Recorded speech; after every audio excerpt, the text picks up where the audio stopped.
Back to Anju's നാടൻ രുചികൾ. ഇന്ന് നമ്മൾ തയ്യാറാക്കാൻ പോകുന്നത് ബാക്കി വന്ന ചോറും കൊണ്ട് ഒരു ഈവനിങ് സ്നാക്കാണ്. അപ്പോൾ ഞാൻ ഉച്ചയ്ക്ക് നമ്മൾ ചോറെടുത്ത് കഴിഞ്ഞപ്പോൾ ഇത്രയും ചോറ് ബാക്കി വന്നു. അപ്പോൾ ഞാൻ വിചാരിച്ചു കുറച്ചല്ലേ ഉള്ളൂ, ഇതുകൊണ്ട് ഒരു സ്നാക്ക് ഉണ്ടാക്കാമെന്ന്. അപ്പോൾ ഇതിനാവശ്യമായിട്ടുള്ള ഇൻഗ്രീഡിയൻസ് എല്ലാം ഞാനിവിടെ എടുത്ത് വെച്ചിട്ടുണ്ട്.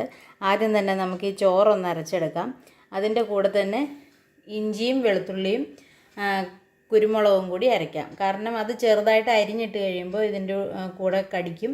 അതുകൊണ്ട് അത് നന്നായിട്ട് ചോറിൻ്റെ കൂടെ തന്നെ അരച്ചെടുക്കാം. ബാക്കി ഇൻഗ്രീഡിയൻസ് എല്ലാം ഒന്ന് അരിഞ്ഞെടുക്കണം. മിക്സിയുടെ ജാറിലേക്ക് 3-4 അല്ലി വെളുത്തുള്ളി ചേർക്കാം. അരച്ച് ചേർക്കുന്നതുകൊണ്ട് കുറച്ച് ചേർത്താൽ മതി. പിന്നെ ഒരു ചെറിയ കഷ്ണം ഇഞ്ചി, പിന്നെ നമ്മൾ എടുത്തു വെച്ച 2-3 കുരുമുളക്.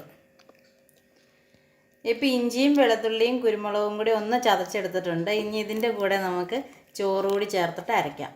ശരിക്കും അങ്ങ് അരയ്ക്കണമെന്നില്ല, ഒന്ന് നന്നായിട്ടൊന്ന് ചതച്ചെടുത്താൽ മതി. കുറച്ച് തരിതരിപ്പുണ്ടെങ്കിലും കുഴപ്പമില്ല. ഇപ്പോൾ ഇതാ ചോറ് നന്നായിട്ടൊന്ന് അരച്ചെടുത്തിട്ടുണ്ട്. ഇത് നമുക്കൊരു പാത്രത്തിലേക്ക് ഇട്ട് കൊടുക്കാം.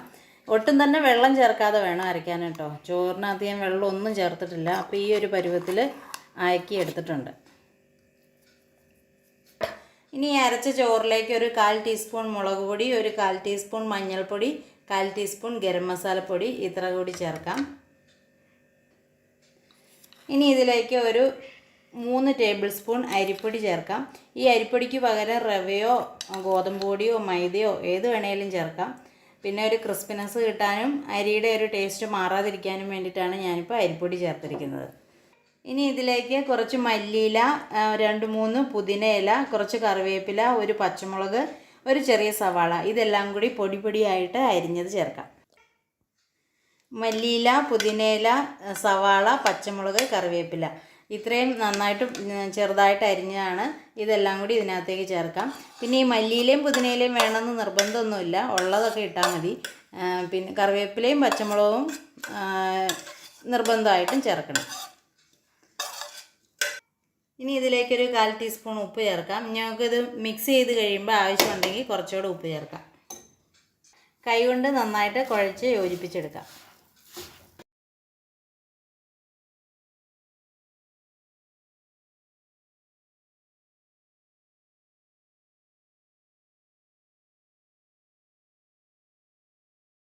നമ്മുടെ മിക്സ് നന്നായിട്ട് കൈകൊണ്ട് കുഴച്ചെടുത്തിട്ടുണ്ട്.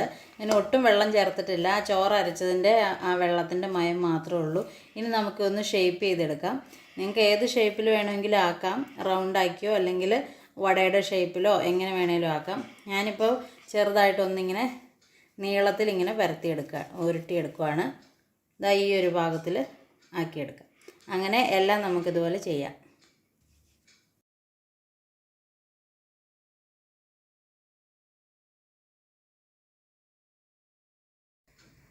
ഇപ്പോൾ മാവെല്ലാം ഞാൻ ഇതുപോലെ ഷേപ്പാക്കി എടുത്തിട്ടുണ്ട്. ഇനി പാൻ ചൂടാക്കി അതിലേക്ക് ഓയിൽ ഒഴിച്ചിട്ടുണ്ട്. ഇനി നമുക്കിത് ഓരോന്നായിട്ട് പാനിലേക്ക് വെച്ച് കൊടുക്കാം.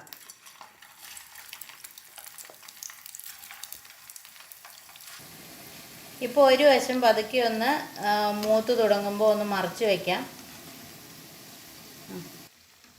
നമ്മുടെ സ്നാക്ക് നന്നായിട്ട് ഫ്രൈ ആയി വന്നിട്ടുണ്ട്. ഇനി നമുക്കിത് എണ്ണയിൽ നിന്ന് കോരി മാറ്റാം.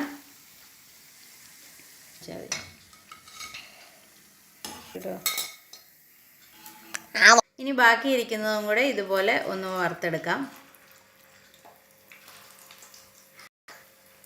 ചോറ് കൊണ്ടുള്ള നമ്മുടെ സൂപ്പർ ടേസ്റ്റുള്ള സ്നാക്ക് ഇവിടെ തയ്യാറായിട്ടുണ്ട്. വളരെ ക്രിസ്പിയും വളരെ ടേസ്റ്റുമുള്ള സ്നാക്കാണ്. അപ്പോൾ ഇത് കുട്ടികൾക്കൊക്കെ ഉണ്ടാക്കി കൊടുക്കുക. നമ്മൾ കടയിൽ നിന്നൊന്നും സ്നാക്ക് വാങ്ങേണ്ട ആവശ്യമില്ല. ചോറ് ബാക്കി വരുമ്പോൾ ഇങ്ങനെ ഒന്ന് ട്രൈ ചെയ്ത് നോക്കുക. നിങ്ങൾക്ക് ഇഷ്ടപ്പെട്ടെങ്കിൽ സബ്സ്ക്രൈബ് ചെയ്യുക, കമൻറ്റ് ചെയ്യുക, ലൈക്ക് ചെയ്യുക, ഷെയർ ചെയ്യുക. Thanks for watching. Thank you.